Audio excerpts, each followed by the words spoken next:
Welcome back to Global Risk Profile. I'm Tamuzi Tai. If you're new here, this is where we look beyond the headlines into the deeper forces shaping global politics. Today, we're focusing on one of the most controversial and revealing issues in American policy, immigration.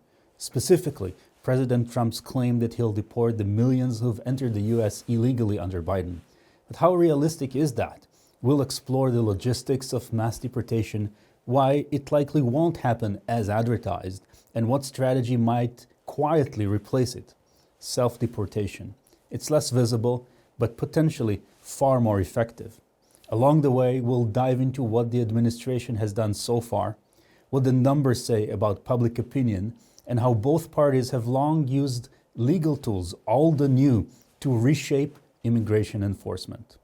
Let's start with the numbers. According to DHS estimates and allied think tanks like the Heritage Foundation, between 10 and 20 million people may have entered or overstayed during the Biden years. Trump and his top advisors say they're planning mass deportations, but here's the logistical and legal bottleneck. The immigration court system is already backlogged with more than 3.3 million pending cases as of April 2025. The average case now takes 4.2 years to resolve. The U.S. Supreme Court has ruled in multiple cases that undocumented immigrants are still entitled to due process, including a hearing before an immigration judge. Even expedited removal, a legal mechanism established in the 1996 Illegal Immigration Reform and Immigrant Responsibility Act, applies only to certain recent arrivals. It was expanded under Trump's first term, but faced multiple court challenges and partial reversals. ICE currently conducts around 30,000 interior removals per year. To scale that to 10 million would require not just political will, but legal authority, financial resources, and enforcement power on a scale we haven't seen in modern U.S. history. So, unless courts are sidelined or Congress overhauls the law, both unlikely scenarios, the real path to reducing the undocumented population doesn't lie in mass deportation, but in creating conditions that encourage people to leave voluntarily. So, what Trump has actually done since returning to office in January 2025? Within days, he issued a series of executive orders restoring and expanding immigration enforcement priorities. The Department of Homeland Security was directed to fast-track worksite audits, expand data sharing with local jurisdictions, and accelerate their hiring of immigration judges. ICE restarted workplace raids, targeting meatpacking plants in Iowa, tomato farms in Florida, and construction firms in Texas.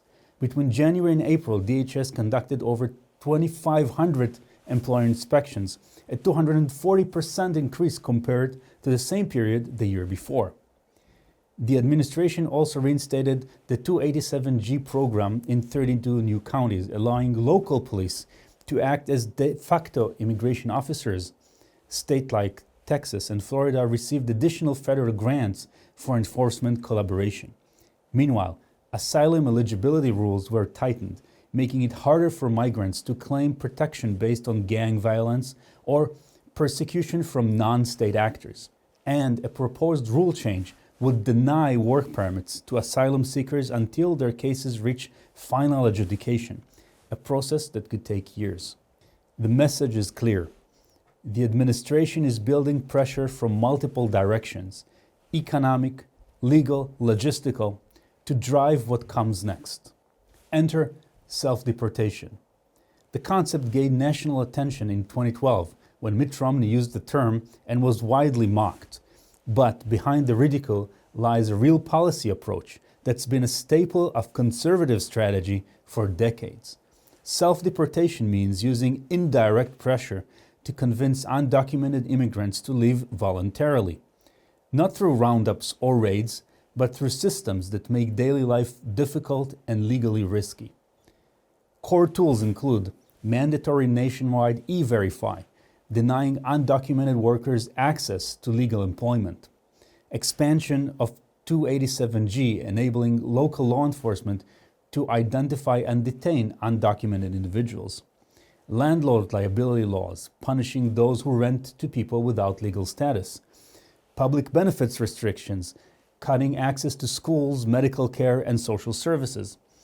Legal exposure, increasing identity checks, audits, and penalties for violations of minor infractions. The idea is to create a psychological environment in which staying feels riskier and harder than leaving. So basically, you have the element of the ramped up enforcement. Border crossings into the country have dropped, and you will have self-deportation out of the country. Then you have all the pieces of the puzzle. Arizona's SB 1070 offers one historical case study. Passed in 2010, the law enabled police to question people's immigration status during routine stops. A 2012 study from the Center for Immigration Studies estimated Arizona's undocumented population fell by over 100,000 within 2 years of the law's passage. Critics argued it led to racial profiling and community mistrust, but the attrition strategy produced measurable exits. Immigration remains one of Trump's strongest issues, but that's only part of the story.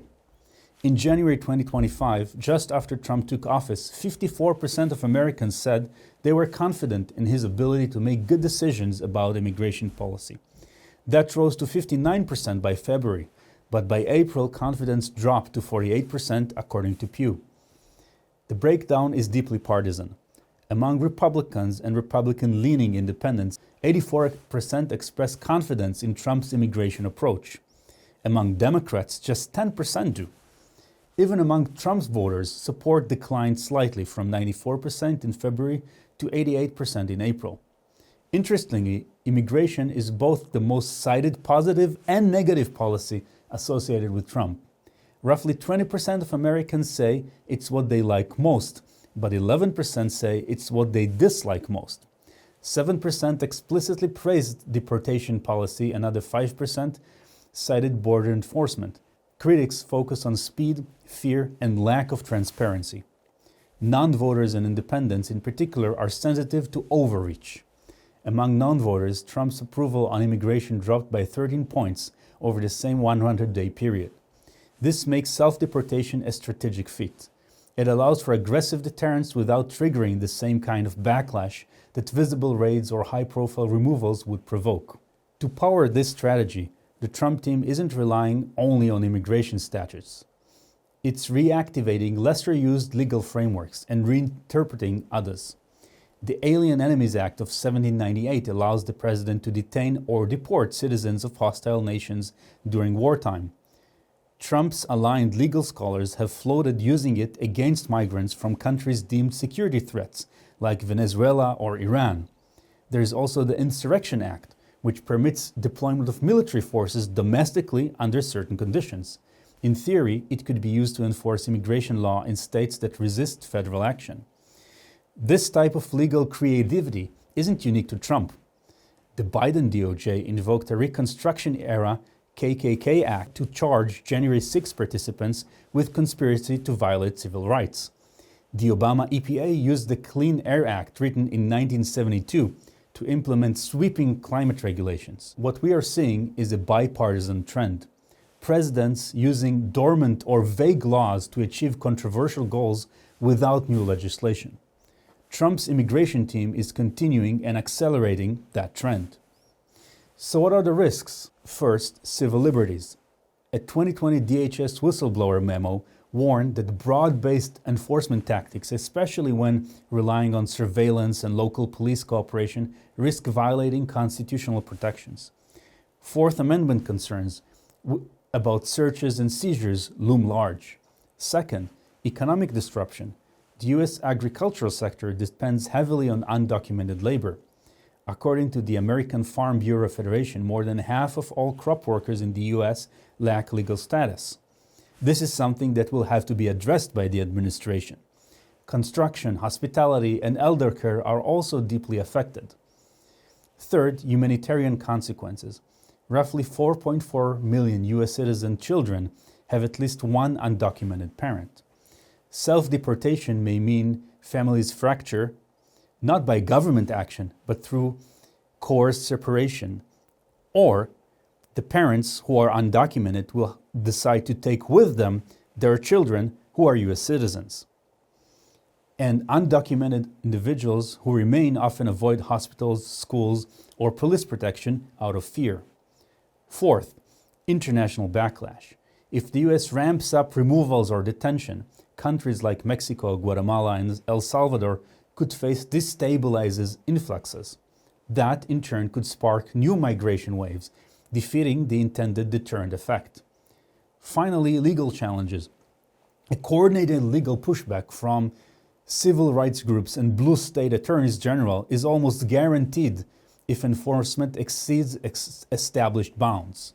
At rallies, Trump promises mass deportation, but in reality the strategy is less about spectacle and more about structure.